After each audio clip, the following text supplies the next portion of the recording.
지난 13일 포항제철소에서 대형 화재가 발생한 데 이어 오늘 쇳물 운반 차량에서 고온의 쇳물이 쏟아지면서 또다시 화재가 발생했습니다.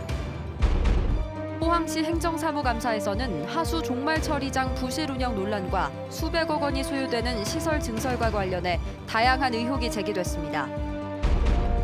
경주시의회 행정사무감사에서 경주시의 낮은 재정 자립도가 도마에 올랐고 감사 결과를 제대로 이행하지 않은 문제점에 대해 시의원들의 질타가 이어졌습니다. 여러분 안녕하십니까? 포항 MBC 뉴스입니다. 포스코 포항제철소에서 지난 13일 대형 화재가 발생한 데 이어 사흘 만에 고온의 쇳물이 쏟아지는 사고가 또다시 발생했습니다. 용광로에서 제강 공장으로 쇳물을 옮기다 1,500도의 쇳물이 바닥에 쏟아졌는데 잇따르는 사고에 포스코의 안전관리 시스템에 근본적인 문제가 있다는 지적입니다. 박성아 기자가 보도합니다. 포스코 포항제철소 위로 검붉은 연기가 하늘을 뒤덮었습니다. 오늘 오후 4시쯤 포항제철소 2 제강 공장에서 고온의 쇳물이 쏟아지는 사고가 발생했습니다. 용광로에서 생산한 쇳물을 실어 제강 공장으로 운반하던 중 1,500도 고온의 쇳물이 바닥으로 쏟아진 겁니다. 다행히 인명피해는 발생하지 않았습니다. 쇳물을 실은 토페도카가 제강 공장에 쇳물을 옮기는 과정에 바닥에 일부 쇳물이 흘러내려 발생한 일로 바로 조치 후 현재 조업에는 문제가 없습니다. 포항제철소는 쇳물 운반 시설 작동 과정에 문제가 발생한 것으로 보고 정확한 사고 원인을 조사하고 있습니다. 지난 13일 포항제철소 스테인리스 금속 제조 공장에서 대형 화재가 난 이후 불과 사흘 만에 또다시 사고가 발생한 겁니다. 이 때문에 포스코 내부에서도 안전관리 시스템에 심각한 문제가 있다는 지적이 제기되고 있습니다. 그렇다면 그 원인 규명이나 어떻게 하면 재발 방지가 되는 건지 현장 직원들이 제일 잘 알아요. 그럼에도 불구하고 현장 직원들하고는 협의하지 않습니다. 위생에서 다 정리해서 자기들끼리 통보만 할 뿐이지 이게 관행적으로 계속 그렇게 해왔는데 최정우 회장 취임 이후 잇따르는 안전사고, 1조 원이 넘는 안전 예산은 도대체 어디에 쓰고 있는지 의문입니다. MBC 뉴스 박성아입니다. 지난 13일 포스코 포항제철소 스테인리스 금속 제조 공장에서 발생한 화재에 대해 국립과학수사연구원이 오늘 2차 현장 감식을 실시했습니다. 경찰은 공장 수리 과정 중 용접을 하다 불씨가 튀어 화재가 발생한 것으로 추정하고 당시 황산 탱크에 황산은 없었다고 밝혔습니다.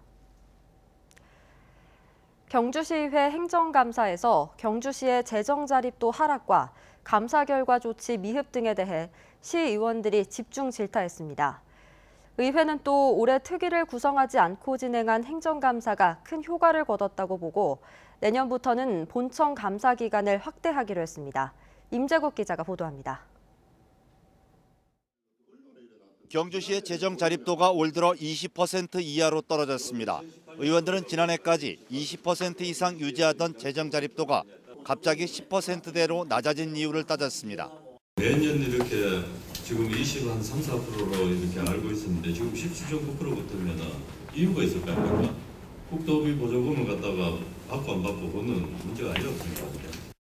경주시는 사상 최고로 많은 5,200억 원의 국토비를 받았는데 세수는 줄었기 때문이라며 세수 확대 방안을 찾겠다고 밝혔습니다.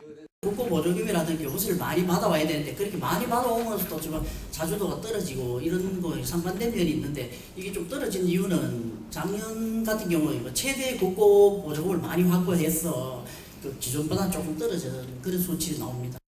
경주시의 무분별한 용역 발주에 따른 예산 낭비와 각종 보조금 심사가 허술해 근본적인 개선 대책이 필요하다는 의원들의 지적도 이어졌습니다. 특히 매년 행정감사에서 지적된 일부 안건의 경우 전혀 개선되지 않고 반복되고 있다며 대책을 요구했습니다. 결산검사 의견서 이런 내용들을 수렴을 해서 어떻게 계획을 잡을지 나와야 되는 거 아닌가요? 왜 전혀 없죠? 1년간 꾸려나갈 청사진 로드맵이 전혀 나와 있지 않습니다. 한편 경주시의회는 올해 처음으로 특위를 구성하지 않고 상임위별로 진행한 감사가 다소 효과가 있었다고 평가했습니다. 2년 동안의 의정 활동을 하고 또 결산을 하고 예산하는 부분들이 숙지가 되어 있는 상태니까 좀 힘도 있고 자세하게 행정사무감사에 임할 수 있었지 않나 이렇게 생각됩니다. 또 내년부턴 내실 있고 체계적인 감사를 위해 본청에 대한 감사 기관과 일정을 확대 추진하기로 했습니다. MBC 뉴스 임재욱입니다. 울릉군의 대형 여객선 공모 사업이 여객 전용선으로 추진되며 빚어졌던 갈등이 화물 공간을 확보하기로 합의하면서 일단락됐습니다. 선사에게는 임시 여객선으로 카페리 선박을 6개월 안에 도입하도록 했고 관련 비용은 울릉군이 추가로 부담하게 됐습니다. 한기민 기자가 보도합니다. 최근 울릉군과 군의회, 여객선사, 주민대표 등이 합의한 내용은 크게 3가지. 신조 대형 여객선에 25에서 30톤의 특산품 화물 적재 공간을 확보하고 건조기간 운항할 임시 여객선으로 여객과 화물 겸용 카페리 선박을 6개월 안에 도입하며 오전 울릉 출항, 오후 포항 출항을 원칙으로 한다는 겁니다. 이에 따라 선사인 대저건설은 선박 설계의 화물 공간을 반영해 건조하기로 했습니다. 이럴 경우 여객 정원은 당초 932명에서 20-30명 정도 줄어들게 되지만 차량은 싣지 않기 때문에 여객 전용선으로 인정받아 설령이 25년인 카페리보다 긴 30년이 됩니다. 발등에 부른 임시 여객선 도입 문제입니다. 국내에는 없습니다. 운항하는 선박 또는 새로 건조하면서 다른 선박으로 대체하거나 너무 크게 지었거나 이런 선박들이 대상이 되고요. 임시 여객선 도입에 따른 추가 비용은 울릉군이 지원하도록 돼 있습니다. 업계에서는 배를 빌리는 용선비만 연간 30-40억 원으로 추산하고 있고 운항 결손금까지 메워줘야 합니다. 신조 대형 여객선 지원에 앞서 추가로 예산을 확보해야 하기 때문에 재정 여건이 열악한 울릉군으로서는 부담입니다. 우리 재정으로는 힘들죠. 도에서 지원을 받고 거기다가 또 수익이 나면 또 수익이 거기 어느 정도 반영이 되니까. 경상북도는 당초 조례를 제정해 지원하기로 한 방침을 바꿔 보조금 방식의 지원을 고려하고 있는 것으로 알려졌습니다. 대형 여객선 공모 사업을 둘러싼 갈등이 일단락되면서 울릉군은 오는 22일 경상북도 선사와 함께 실시 협약을 체결하기로 했습니다. 이에 따라 선사는 선박을 건조해 오는 2022년 울릉 포항 항로에 취항할 예정입니다. MBC 뉴스 한기민입니다. 포항 하수처리장의 부실 운영과 증설 사업과 관련한 포항시의 유착 의혹 연속으로 보도해드립니다. 포항시의회는 오늘 포항시를 상대로 행정사무감사를 벌여 사업자에 대한 부실한 관리와 여러 의혹에 대해 따져 묻고 책임을 추궁했는데요. 포항시는 해명도 부실했습니다. 장성훈 기자입니다. 박경열 의원은 포항하수처리장 사업자가 생물반응조 증설 사업의 명분을 만들기 위해 고의로 부실 운영하고 포항시가 이에 동조하고 있다며 핵심 공정인 미생물 농도를 왜 설계 기준대로 높이지 않냐고 따져 물었습니다. 저기 물어보십시오. 대한민국에 1,500으로 처리하는 데 있는지 1,500으로 처리해서 처리되는 곳은 아마 단 한 곳도 없을 겁니다. 이어 포항시가 포항하수처리장은 저농도 유입수로 인해 미생물 농도를 높이면 오히려 처리 효율이 떨어진다고 밝히자 관련 전문가들에게 의뢰한 기술 자문 녹취를 공개했습니다.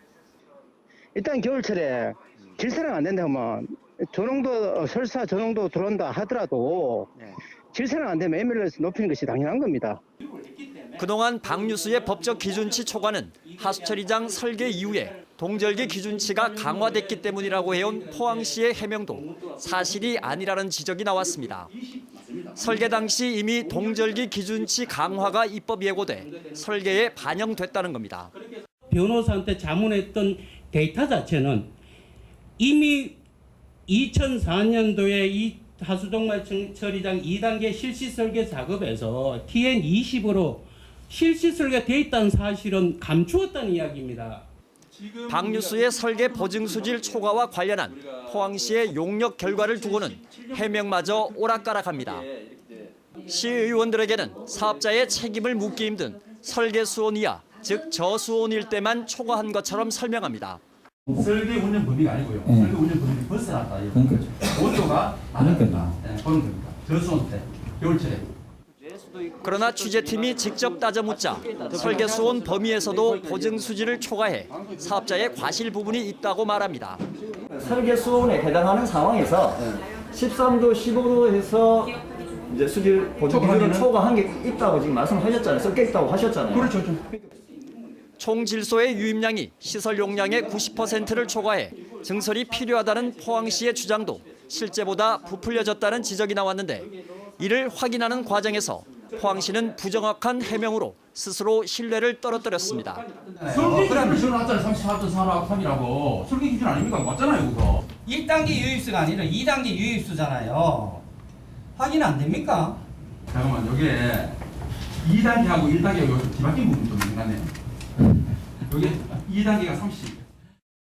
포항시가 민간 투자 사업으로 위탁 운영 중인 하수 재이용 시설도 방류수 수질이 전혀 관리되지 않고 있다는 사실이 새롭게 드러났습니다.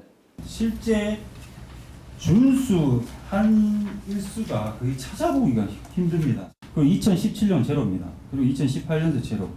2019년 단 한 차례만 준수를 했어요. 행정명령을 내린 적이 있습니까 혹시?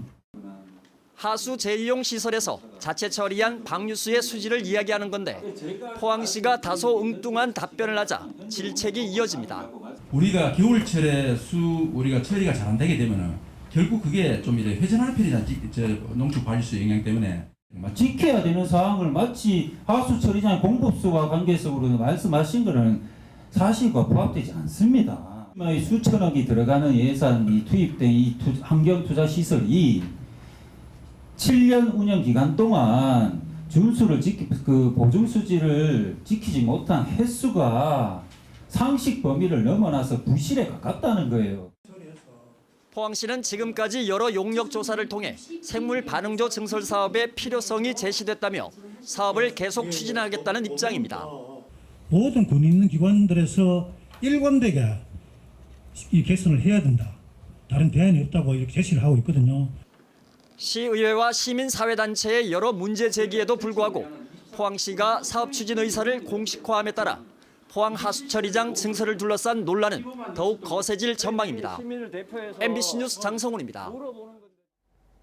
포항대학교 교직원들이 모금을 통해 코로나19로 힘든 시간을 보내는 학생들에게 장학금을 지급했습니다. 포항대는 교직원 전원의 모금을 통해 코로나19 극복 장학금 7천여만 원을 모으고 학업 증진을 위해 재학생 가운데 160여 명을 선발해 장학금을 전달했습니다. 동국대학교 경주 캠퍼스도 총장과 보직교수, 학장, 학과장 등 48명이 학교 발전기금 1억 900만 원을 기탁했습니다. 경주엑스포와 경주경찰서는 오늘 엑스포 대회의실에서 상호 교류 협력을 위한 업무 협약을 했습니다. 경주엑스포는 경북지방경찰청 소속 직원들과 4인인의 동반 가족을 대상으로 엑스포 공원 이용료 할인을 약속하고 경주경찰서는 지역 관광 활성화에 동참하는 등 필요한 부분에 협조하게 됩니다. 차가운 동풍의 영향으로 한결 선선해졌습니다. 내일은 맑다가 낮부터 조금 흐리겠고 기온은 오늘과 비슷하겠습니다. 당분간 선선한 날씨를 보이다 주말부터는 기온이 조금 오르겠습니다. 조주경 기상캐스터입니다. 구름 사이로 볕이 강한 하루였습니다. 경주 체감온도는 29도까지 오르면서 덥게 느껴졌는데요. 반면 서늘한 동풍이 불어오는 동해안 지역은 낮 기온이 25도 선에 머물면서 선선했습니다. 내일도 오늘과 비슷하겠습니다.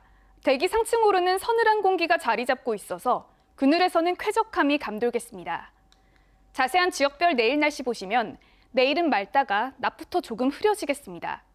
아침 기온은 16도에서 18도로 예상되고요. 낮 기온은 25도에서 28도로 예상됩니다.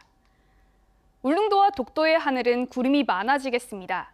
아침 기온 울릉이 18도, 독도 19도로 예상되고요. 낮 기온은 울릉이 24도, 독도 22도로 예상됩니다. 동해상에서도 맑다가 낮부터 조금 흐려지겠는데요.